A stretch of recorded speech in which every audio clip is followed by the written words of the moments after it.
Welcome to our channel little twin diaries. First time మన ఛానల్ని ఎవరైనా చూస్తున్నట్టయితే వెంటనే వెళ్ళి సబ్స్క్రైబ్ చేసుకోండి. సో మన ఛానల్లో పిల్లలకి రిలేటెడ్ వీడియోస్ ఉంటాయి. Early education, right brain activities, babies food care గురించి అయితే మన వీడియోస్ ఉంటాయి. సో ఇలాంటి వీడియోస్ కోసం ఎవరైనా చూస్తున్నట్టయితే వెంటనే సబ్స్క్రైబ్ చేసుకోండి. ఈరోజు మన టాపిక్ వచ్చేసి గర్భ సంస్కార్. గర్భ సంస్కార్ అంటే ఏమిటి, ఏమేమి చేయాలి, ఎలా చేయాలి, ఏ టైంలో చేయాలి అనే టాపిక్ పైన డిస్కషన్ చేద్దాము. సో ఫస్ట్ గర్భ సంస్కార్ అంటే ఒక ఉమెన్ ప్రెగ్నెంట్ అయింది అని కన్ఫర్మ్ అయినప్పటి నుంచి ఎంతో హ్యాపీగా ఉంటుంది. And happiness different. హ్యాపీనెస్తో పాటు స్ట్రెస్, నాజియా ఉంటుంది, హార్మోనల్ చేంజెస్ ఉంటుంది, స్వింగ్స్, ఇలా డిఫరెంట్గా ఒక్కొక్కరికి ఒక్కొక్కలాగా డిఫరెంట్గా ఉంటాయి కదా. ఇవన్నీ ఓవర్కమ్ చేయడానికి మన గర్భ సంస్కార్ అనేది చేయాలి. సో నేను వీడియో స్టార్ట్ చేసే ముందు మీకు కొన్ని డౌట్స్ అయితే క్లియర్ చేస్తానండి. సో చాలామంది డౌట్ ఏంటి అని అంటే, గర్భ సంస్కారం ఎందుకు చెయ్యాలి, మేము చెయ్యలేదు కదా, అండ్ ఈ మధ్యకాలంలో గర్భ సంస్కారం అనేది ఫ్యాషన్ అయిపోయిందని చాలామంది క్వశ్చన్. సో ఈ క్వశ్చన్కి నేను ఆన్సర్ చెప్తాను. ఇది మనం కొత్తగా స్టార్ట్ చేసింది అయితే అస్సలు కాదు. బిఫోర్ మనం ఎర్లీ ఏజెస్లో చూసుకుంటే ఓల్డ్ మూవీస్, మనం చాలా గుర్తుండే మూవీస్ అనమాట. ఓల్డ్ మూవీస్ చూసుకుని ఉంటే భక్త ప్రహ్లాద మూవీ చూసే ఉంటారు ఆల్మోస్ట్ అందరూ. భక్త ప్రహ్లాద మూవీలో లలితాదేవి తను ఎప్పుడైతే ప్రెగ్నెంట్ అని కన్ఫర్మ్ అయినప్పటి నుంచి ఎక్కువగా నారాయణ స్టోరీస్ చదివేది, నారాయణ మంత్రం జపం చేసేది. సో వన్స్ ఆ బేబీ బయటికి రాగానే ఎక్కువగా నారాయణ జపం చేసేవాడు, నారాయణ గురించి చేసేవాడు ఇలా. అండ్ మనం రామాయణమే చూసుకుంటే సీతాదేవి ప్రెగ్నెంట్ ఉన్నప్పుడు నుంచి అరణ్యవాసంలో ఉంటుంది కదా. అరణ్యవాసంలో ఉన్నప్పుడు అక్కడ ఋషి ఎవరైతే ఉంటాడో ఎక్కువగా రాముడి గురించే చెప్పేవాడు. సో ఆ బేబీస్ లవకుశలు, వాళ్ళు ట్విన్స్. సో ఆ బేబీస్ బయటికి రాగానే కూడా ఎక్కువగా రాముడి గురించి చెప్పడము, రాముడి పాటలు పాడడము ఇలా చేశారు. సో ఇది మనము ఇప్పుడు కొత్తగా స్టార్ట్ చేసింది అయితే కాదు. అప్పుడు ఆ ఎర్లీ ఏజెస్ నుంచి గర్భ సంస్కారం అనేది ఉండేది. కాకపోతే ఈ జనరేషన్ వాళ్ళు దాని గురించి ఎక్కువగా తెలుసుకొని దాన్ని ఇంప్లిమెంట్ చేయడానికి ట్రై చేస్తున్నారు. అప్పట్లో మనం చూసుకుని ఉంటే healthy lifestyle, healthy food, no pollution ఇలా ఉండేది. ఇప్పుడు మనం చూసుకుంటే ఎవ్రీథింగ్ పొల్యూషన్. ఇప్పుడు జనరేషన్ వాళ్ళు చూసుకుంటే ఎక్కువగా సిస్టమ్ ముందు కూర్చోవడము, 12 to 13 అవర్స్ వర్కింగ్ అవర్స్ ఉంటాయి, అండ్ నైట్ షిఫ్ట్స్ ఉంటాయి, అండ్ జంక్ ఫుడ్కి అలవాటు పడి ఉంటాము. బిజీ లైఫ్ షెడ్యూల్స్లో మనం ఫిజికల్లీ, మెంటలీ స్ట్రాంగ్గా ఉండాలి, అండ్ మన బేబీని స్ట్రాంగ్గా, హెల్దీగా ఉంచాలి. సో ఇవన్నీ ఓవర్కమ్ చేసి మన మీద ఉన్న ప్రెజర్, మన మీద ఉన్న స్ట్రెస్ బేబీ మీద పడకుండా ఉండడానికి మనం గర్భ సంస్కారం అయితే చేస్తాము. చాలా సైంటిఫిక్ రీసెర్చ్ ప్రకారం గర్భ సంస్కార్ చేయడం వల్ల బేబీస్ బ్రెయిన్ అనేది 80% ఆఫ్ ద బ్రెయిన్ గర్భంలోనే జరుగుతుంది. కాబట్టి చాలామంది ఉమెన్స్ అయితే ఇది తెలుసుకొని గర్భ సంస్కార్ చేయడానికి ట్రై చేస్తున్నారు. అండ్ ఇందులో చాలా క్లాసెస్ కూడా కండక్ట్ చేస్తున్నారు. చాలా క్లాసెస్ కూడా కండక్ట్ చేస్తున్నారు. చాలామంది ఆ క్లాసెస్ అటెండ్ అయ్యి, మనం ఇక్కడ సౌత్ సైడ్ చూసుకుంటే సౌత్ సైడ్ కంటే నార్త్ సైడ్ ఎక్కువగా చేస్తారండి గర్భ సంస్కారం అనేది. అండ్ నేను కూడా ఈ గర్భ సంస్కార్ క్లాసెస్లో జాయిన్ అయ్యాను. ఎలా అంటే, నేను ఫస్ట్ ప్రెగ్నెంట్ అని తెలిసిన వెంబడే మనం గూగుల్లో సెర్చ్ చేస్తూ ఉంటాం కదా. సెర్చ్ చేస్తూ ఉంటుంటే నేను ఇన్స్టాగ్రామ్లో ఒక స్టోరీ చూశాను అనమాట. స్టోరీ చూస్తే అక్కడ 10 days ఫ్రీ వెబినార్ క్లాసెస్ అని ఉంది. సో నేను రిజిస్టర్ అయ్యి జాయిన్ అయిపోయాను. సో 10 days క్లాసెస్లో నేను ఎంతగానో తెలుసుకున్నాను. అండ్ నేను జాయిన్ అవుదామంటే అక్కడ ఫీ ఎక్కువగా ఉందన్నమాట. సో నేను జాయిన్ అవ్వలేదు. ఆ 10 days క్లాసెస్లోనే నాకు ఎంత ఇన్ఫర్మేషన్ వచ్చిందంటే చాలా ఇన్ఫర్మేషన్ వచ్చింది. ఆ ఇన్ఫర్మేషన్ తెలుసుకొని నేను ఇంకా సర్చ్ చేసి గర్భ సంస్కార్ నా ఓన్గా నేను చేసుకున్నాను. గర్భ సంస్కార్ అంటే ఏంటి? గర్భ సంస్కార్ అనేది ఇది ఒక సాంస్క్రిట్ వర్డ్. గర్భ అంటే స్టమక్, సంస్కార్ అని అంటే ఎడ్యుకేట్. సో మన బేబీని మన స్టమక్లో, మన ఊమ్లో ఉన్నప్పుడు ఎడ్యుకేట్ చేసేదాన్ని గర్భ సంస్కార్ అని అంటారు. సో ఈ గర్భ సంస్కారంలో మనం ఏం నేర్పిస్తామంటే, మెంటల్లీ, ఫిజికల్లీ బేబీ ఎలా స్ట్రాంగ్ ఉండాలి అనేది మనము ఈ గర్భంలో ఉన్నప్పుడు బేబీని అనేది ఎడ్యుకేట్ చేస్తాము. అంతేకాని మా బేబీ ఏదో పుట్టగానే ఐఏఎస్ అయిపోవాలి, ఐపీఎస్ అయిపోవాలి అనేసి ఐఏఎస్ బుక్స్ అన్ని కలెక్ట్ చేసి, మనం ప్రెగ్నెంట్ ఉన్నప్పుడు బుక్స్ మొత్తం చదవంగానే బేబీకి ఆ నాలెడ్జ్ ఉండి సో పెద్దయ్యాక తను ఐఏఎస్ అవుతుంది, ఐపీఎస్ అవుతుంది అని మాత్రం అనుకోవద్దు. సో మనకి ఇష్టమైన మ్యాథ్స్ ఆర్ ఫిజిక్స్ ఇలా ఏవి ఇష్టం ఉంటే అవే నేర్చుకొని సో మా బేబీ బేబీకి మ్యాథ్స్ బాగా వస్తుంది, ఫిజిక్స్ బాగా వస్తుంది అని అలా చేయడం కాదు గర్భ సంస్కారం అనేది. బేబీని స్ట్రాంగ్గా మెంటల్లీ ఫిజికల్గా చేయడం వల్ల బేబీస్ యాక్టివ్గా ఉంటారు, మంచి విషయాలను నేర్చుకుంటారు. సో స్టమక్లో బేబీకి 80% ఆఫ్ ద బ్రెయిన్ డెవలప్మెంట్ అవుతుంది కదా. సో బేబీకి ఇందులో లాంగ్ టర్మ్ మెమరీ ఉంటుంది, షార్ట్ టర్మ్ మెమరీ గుర్తుంటుంది. సో షార్ట్ టర్మ్ మెమరీలో మనం ఎప్పుడైనా బాధపడుతున్నా, ఏడుస్తున్నా, దేని గురించి అని ఎక్కువగా ఆలోచిస్తున్నా బేబీ ఈ విషయాన్ని ఒక హాఫ్ డే ఆర్ 24 అవర్సే గుర్తుపెట్టుకుంటుంది. ఇది short term memory. So long term memory అని అంటే బేబీస్కి మనం పదే పదే రిపీట్ చేస్తూ, సాంగ్స్ వింటూ, మ్యూజిక్ నేర్పిస్తూ ఇలా చేస్తాం కదా, ఇది లాంగ్ టర్మ్ మెమరీ అంటారు. బేబీస్ని ఇది బయటికి వచ్చాక కూడా 21 డేస్ వరకు గుర్తుపెట్టుకుంటుంది. సపోజ్ మనం ఇప్పుడు యోగా మెడిటేషన్ చేసామనుకో, సో మెడిటేషన్ చేసేటప్పుడు ఓంకారం వింటాము, ఓంకారం వినుకుంటూ మెడిటేషన్ చేస్తాము. అదే బయటికి వచ్చాక మనం అదే బేబీ పుట్టాక 21 డేస్ అదే ఓంకారం రిపీట్ చేసామనుకో, బేబీ మనం ఏదైతే ఊమ్లో ఉన్నప్పుడు చేసిందో బయటకు వచ్చాక కూడా అలానే చేస్తుంది. సో ఇది నా లైఫ్ ప్రూఫ్ అండ్ నేను ఎక్స్పీరియన్స్ చేశాను నా లైఫ్లో. సో నేను రెగ్యులర్గా ప్రెగ్నెంట్గా ఉన్నప్పుడు ఓంకారం పెట్టుకొని మెడిటేషన్ చేస్తుంటే అనమాట డైలీ. సో వన్స్ డెలివరీ అయ్యాక కూడా అదే ఓంకారాన్ని నేను కంటిన్యూ చేశాను అనమాట. బట్ నేను మెడిటేషన్ ఏం చేయలేక ఓంకారాన్ని కంటిన్యూ చేస్తే మిరాకిల్ ఏంటి అని అంటే, ఆ 21 డేస్ తర్వాత బేబీ ఆ ఓంకారం విన్నప్పుడు ఆటోమేటిక్గా మెడిటేషన్ అనేది చేసేదనమాట. సో మేమైతే షాక్ అయ్యాము ఇలా చూసి. సో నీకు వన్స్ ఆ క్లిప్ అయితే పెడతాను చూడండి.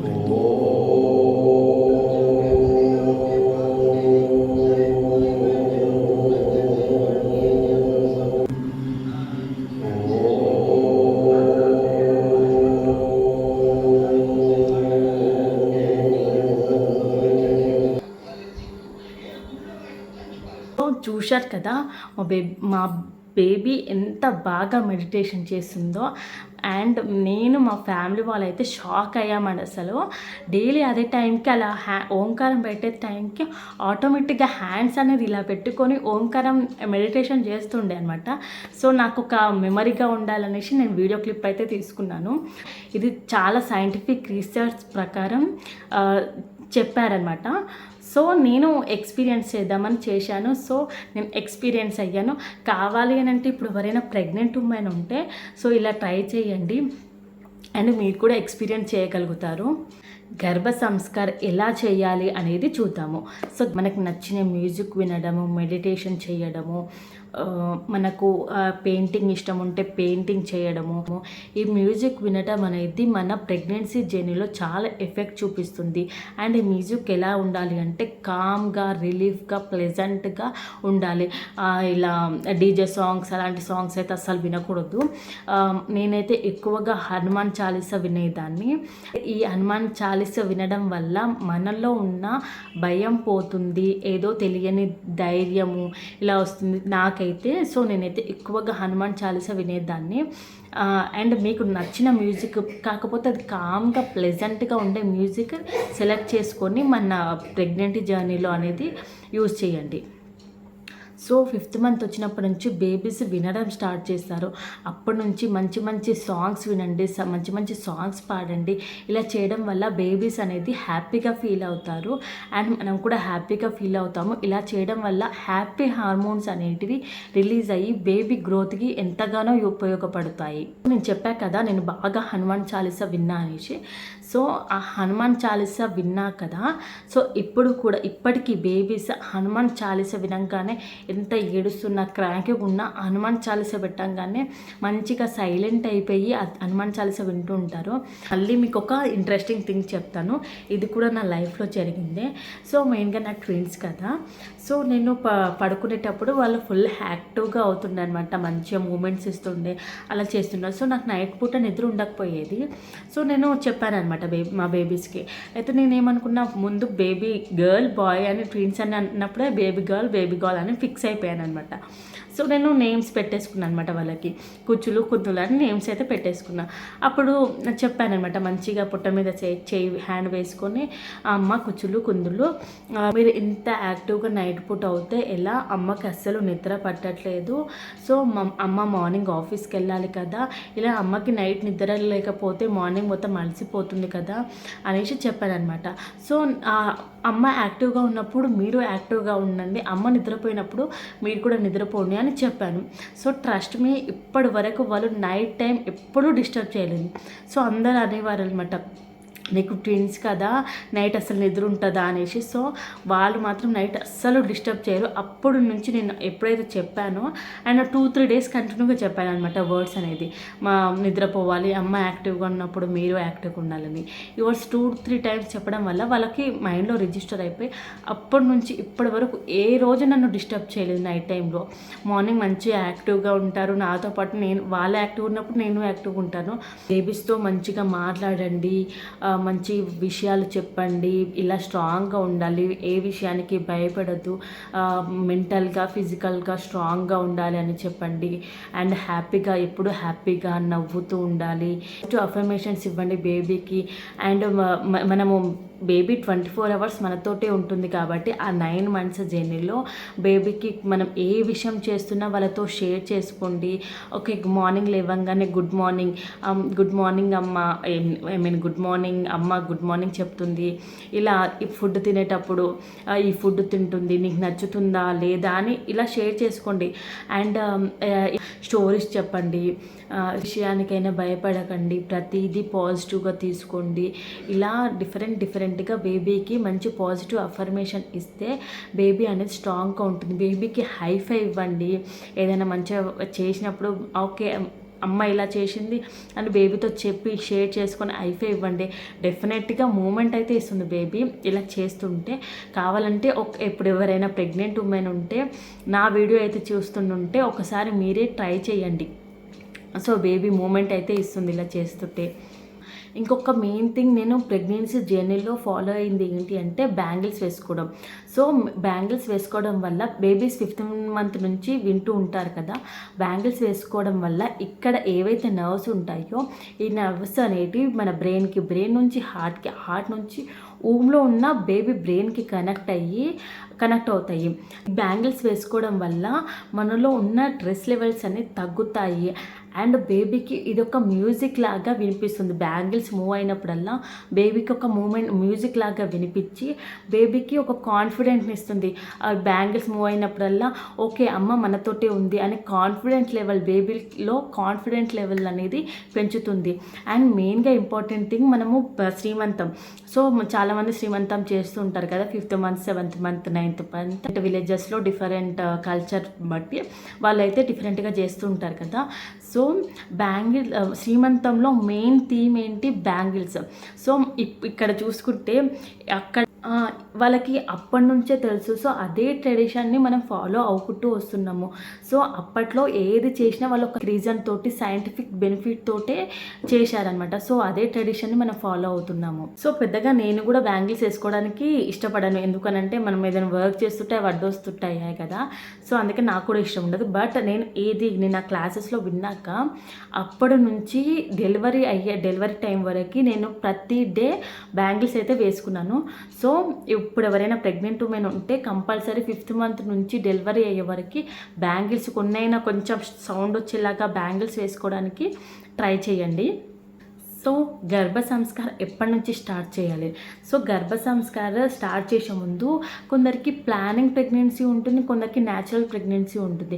సో న్యాచురల్ ప్రెగ్నెన్సీ ఉన్న వాళ్ళు ప్రెగ్నెంట్ అయినప్పటి నుంచి స్టార్ట్ చేయొచ్చు గర్భ సంస్కారం అనేది. ఇలా మ్యూజిక్ వినడము, మెడిటేషన్ ఇలా చేసుకోవచ్చు.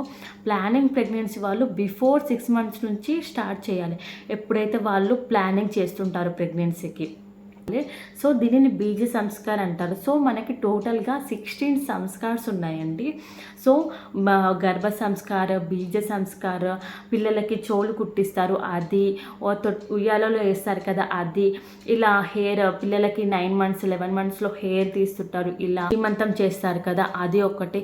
ఇలా 16 సంస్కార్ మనిషి పుట్టినప్పటి నుంచి చనిపోయే వరకు చేసే వాటిని 16 ఉంటాయి అనమాట. 16 సంస్కార్స్ అంటారు. సో ఇందులో మెయిన్గా మనకి గర్భ సంస్కార్, బీజ సంస్కార్ అనేది మెయిన్. గర్భ సంస్కార్ ఎప్పుడు చెయ్యాలి, ఏ టైంలో చెయ్యాలి అంటే దీనికి పర్టికులర్గా టైం అంటూ ఉండదండి. నువ్వు ఏ టైం ఫ్రీగా ఉంటే ఆ టైంలో చేయొచ్చు. సో సపోజ్ నువ్వు ఇప్పుడు ఏదైనా ఫుడ్ తింటున్నావు అనుకో, ఆ ఫుడ్ టేస్ట్ ఎలా ఉంది బేబీకి ఎక్స్ప్లెయిన్ చెయ్యి. సో బేబీ కూడా ఆ ఫుడ్ని ఫీల్ అవుతుంటుంది. సో నువ్వు వర్కింగ్ ఉమెన్ అయితే మెట్రో ట్రైన్ ఆర్ బస్లో జర్నీ చేసేటప్పుడు మంచి మంచి మ్యూజిక్ విను, మంచి మంచి శ్లోకాలు, ప్రవచనాలు, మనకి ప్రవచనాలు చాగంటి కోటేశ్వరరావు ప్రవచనాలు జరుగుతుంటాయి కదా, ఆ ప్రవచనాలు వింటూ ఉండండి. అండ్ ఇంటికి వచ్చాక మెడిటేషన్ చేసేదాన్ని అనమాట. ఓంకారం పెట్టుకొని మెడిటేషన్ చేసేదాన్ని. మెడిటేషన్ చేశాక డిన్నర్ తిని పడుకునేదాన్ని. పడుకునే ముందు బేబీస్కి స్టోరీస్ చెప్పడము ఇలా చేసేదాన్ని అనమాట. సో మనము డే మొత్తం ఎలా ఫీల్ అయ్యామో అది ఎక్స్ప్లెయిన్ చేయండి బేబీకి. బేబీస్తో ఎంత మాట్లాడితే, ఎంత కమ్యూనికేట్ చేస్తే అంత వాళ్ళ బ్రెయిన్ అనేది డెవలప్మెంట్ అవుతుంది. సో గర్భ సంస్కారం అనేది కంపల్సరీ ఇంప్లిమెంట్ చేయండి. ఇప్పుడైతే ఎవరైతే ప్రెగ్నెంట్ ఉమెన్ ఉన్నారో, thank you for watching. Do support. Please like, share and subscribe to little twin diaries.